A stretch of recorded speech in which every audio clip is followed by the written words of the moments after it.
দিকে সঙ্গমে মহাকুম্ভের পূর্ণ স্নান 144 বছর পর মহাকুম্ভ ত্রিবেণী সঙ্গমে আমাদের নজর রাখতেই হচ্ছে। তার কারণ প্রয়াগরাজে উত্তরপ্রদেশে মহাকুম্ভের পূর্ণ স্নান 144 বছর পর মহাকুম্ভ।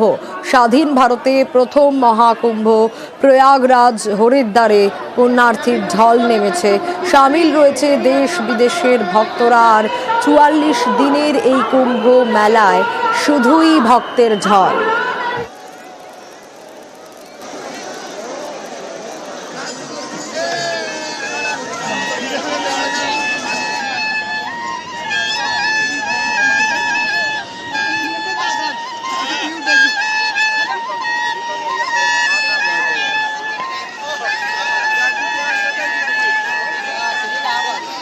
जय जय हे महिषासुरमर्दिनि रम्यकपर्दिनि शैलसुते ऐश्वर्यवर्षिणि दुर्धरदर्शिनि दुर्मुखमर्षिणि हर्षरते त्रिभुवनपोषिणि शङ्करतोषिणि केल्बिषमोषिणि घोषरचे धनुजनि रोषिणि दितिसुतरोषिणि दुर्मतशोषिणि सिन्धुसुते जय जय हे महिषासुरमर्दिनि रम्यकपर्दिनि शैलसुते ऐ जगदम्ब मदम्ब कदम्ब वनप्रियवासिनि हर्षरते शिखरि शिरोमणि तुङ्ग हिमालय शृङ्ग निजालय मध्यगते मधु मधुरे मधु कैतव गञ्जिनि कैतव भञ्जिनि राजरते जय जय हे महिषासुरमर्दिनि रम्यकपर्दिनि शैलसुते।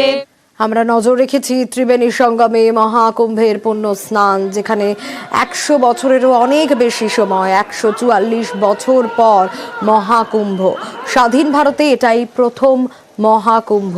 প্রয়াগরাজ হরিদ্বারে পুণ্যার্থীদের ঢল নেমেছে, সেই ছবি আপনারা দেখছেন। শুধুই মানুষের ভিড়, ভক্ত সমাগম।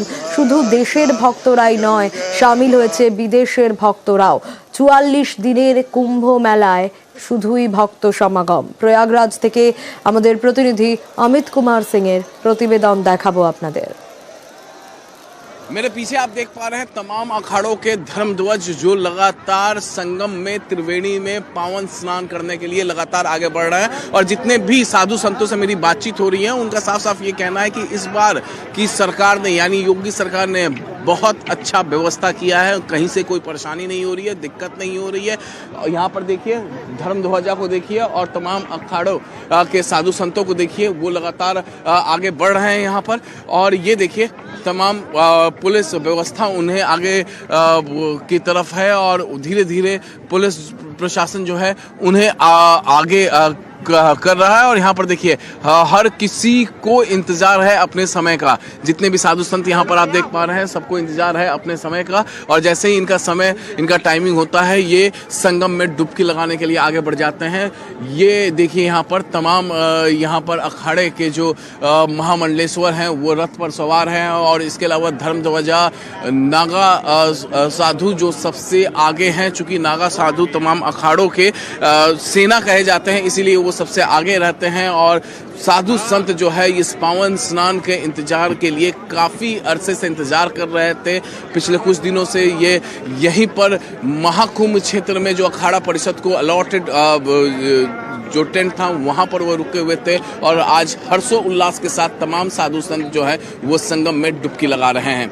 वीडियो जर्नलिस्ट युगल के साथ अमित कुमार सिंह, न्यूज़ 18 इंडिया, संगम। আর মকর সংক্রান্তিতে গঙ্গাসাগরে পুণ্যার্থীর ভিড়, সেদিকেও আমরা নজর রাখবো, কারণ সকাল থেকেই সাগরে পুণ্য স্নানের ছবি ধরা পড়ছে। একেবারে রীতি মেনে পুজো, কপিল মুনির আশ্রমে পুজো হচ্ছে। আর মেলা ঘিরে একেবারে কড়া নিরাপত্তা ব্যবস্থা, সেই ছবিও বারবার সামনে আসছে।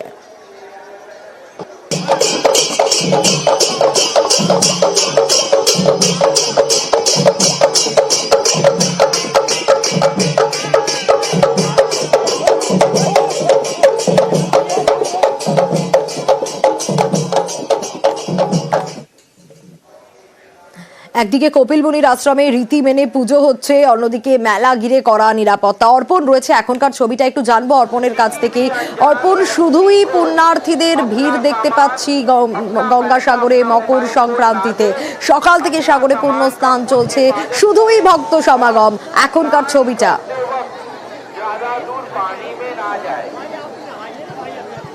একদমই দেখো, মিনি গঙ্গাসাগর এখন বলা যেতে পারে যে মিনি ভারতে পরিণত হয়েছে। এই গঙ্গাসাগরে ভারতবর্ষের বিভিন্ন প্রান্ত থেকে মানুষজন তারা এসছেন এবং তারা এই মহেন্দ্রক্ষণে 6টা 58 থেকে মহেন্দ্রক্ষণ শুরু হয়েছে, আগামীকাল 6টা 58 পর্যন্ত থাকবে এবং সেই মহেন্দ্রক্ষণে রাজ্যের বিভিন্ন প্রান্ত থেকে, তার সঙ্গে দেশের বিভিন্ন প্রান্ত থেকে মানুষজন এসছে। সুব্রতকে বলবো ছবিটা দেখানোর জন্য। যত দূর পর্যন্ত এখানে চোখ যাচ্ছে কিন্তু দেখা যাচ্ছে যে শুধুই ভক্তদের ভিড়, ভক্তদের সমাগম। এই পুণ্য স্নান সারতে তারা এসছেন এবং গতকাল রাত থেকে দেখা গিয়েছে যে দফায় দফায় যে সব পুণ্যার্থীদের গাড়ি সেই গাড়ি প্রবেশ করেছে। প্রশাসনের তরফ থেকে কঠোর নজরদারির ব্যবস্থা করা হয়েছে। মাহিখন যখন শুরু হয়েছে তখন থেকেই শুরু হয়েছে এই পুণ্য স্নান। এই পুণ্য স্নান করার জন্য যারা এসছেন তারা পুণ্য স্নান যেমন সারছেন, তার সঙ্গে অবশ্যই তাদের রীতি, প্রত্যেকটি এলাকার প্রত্যেকটি রাজ্যের তাদের নিজস্ব রীতি রয়েছে। সেই রীতি মেনে তারা এখানে সাগর আরতি, গঙ্গা আরতি, কপিলমুনির পূজা সারার পর তারা এখান থেকে এই সমুদ্র তট ছেড়ে তারা কপিলমুনির আশ্রমের দিকে যাচ্ছেন এবং সেখানে গিয়ে তারা পূজা দিচ্ছেন। এরপরে যদিও এই সময় প্রচুর পুণ্যার্থী এসছে, সেই কারণে বাস ছাড়া কিছুটা হলেও বন্ধ রাখা হয়েছে। পুণ্যার্থীদেরকে বলা হয়েছে গঙ্গাসাগরের যে মেলা, সেই মেলাতেই অবস্থান করার পর কিছুক্ষণ পরে আবার প্রশাসনের তরফ থেকে মাইকিং করলে তবেই তারা বাস স্ট্যান্ডের দিকে যাওয়ার জন্য জানানো হয়েছে। এই মুহূর্তে যে ছবি, এই কপিলমুনির আশ্রমকে ঘিরে মানুষের যে আস্থা ভরসা, সেই আস্থা ভরসা মিনি ভারতে পরিণত করেছে। ভারতবর্ষের প্রত্যেকটি প্রান্ত থেকে মানুষজন এসছেন এই গঙ্গাসাগরে এসে তারা তাদের যে রীতি মেনে গঙ্গা পূজা, সাগর আরতির পর তারা যাচ্ছেন ধীরে ধীরে কপিলমুনির আশ্রম চত্বরে। যদিও লক্ষ লক্ষ পুণ্যার্থী এবছর এসছেন, তারা এসে এই যেতে গেলে কিছুটা হলেও সমস্যা হচ্ছে। প্রশাসনের তরফ থেকে নজরদারি চালানো হয়েছে এবং সর্বোপরি এই স্নানের সময় কোনো দুর্ঘটনা না ঘটে এনডিআরএফ এবং কোস্টগার্ডের পক্ষ থেকে, সিভিল ডিফেন্সের পক্ষ থেকে লঞ্চে এবং তার পাশাপাশি স্পিড বোটেও নজর রাখা হচ্ছে। সব মিলিয়ে বলা চলে বেলা 9টা, কয়েক লক্ষ মানুষ তারা এই সময় স্নান করছেন এবং ভোর রাত থেকে স্নান শুরু হয়েছে। এই স্নান চলবে আগামীকাল সকাল 6টা 58 পর্যন্ত। একদমই অর্পণ, সব তীর্থ বারবার, গঙ্গাসাগর একবার। আর মকর সংক্রান্তিতে গঙ্গাসাগরে পুণ্যার্থীদের ভিড় নজরে আসছে। সকাল থেকে সাগরে পুণ্য স্নান চলছে, রীতি মেনে পুজো চলছে। একদিকে যখন গঙ্গাসাগরের ছবি দেখাচ্ছি, তখন তার পাশাপাশি অবশ্যই কুম্ভ মেলা প্রয়াগরাজেও নজর রাখতেই হবে। 44 দিনের কুম্ভ মেলা, মহাকুম্ভের পুণ্য স্নান, সেদিকেও আমরা নজর রেখেছি। আর অন্যদিকে মকর সংক্রান্তিতে গঙ্গাসাগরে তো নজর রাখতেই হবে।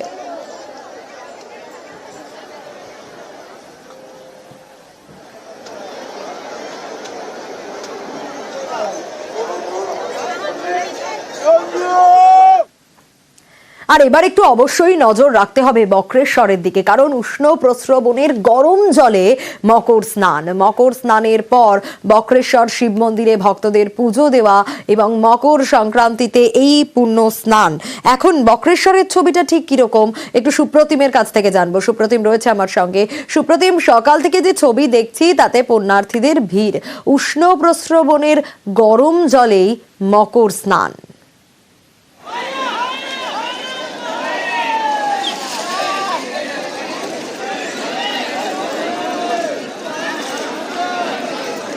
যারা পুণ্যার্থীরা মকর স্নান করে তারা কিন্তু একসময় ঠান্ডা জলে স্নান করে, কিন্তু এখানে যে প্রাকৃতিক ভাবে উষ্ণ যে জল রয়েছে, অর্থাৎ বক্রেশ্বরে উষ্ণ প্রস্রবণের যে ঘাট, সেখানেও কিন্তু পুণ্যার্থীরা স্নান করছেন এবং সেখানে কিন্তু ঘন্টার পর ঘন্টা জলের মধ্যে নেমে স্নান করছে।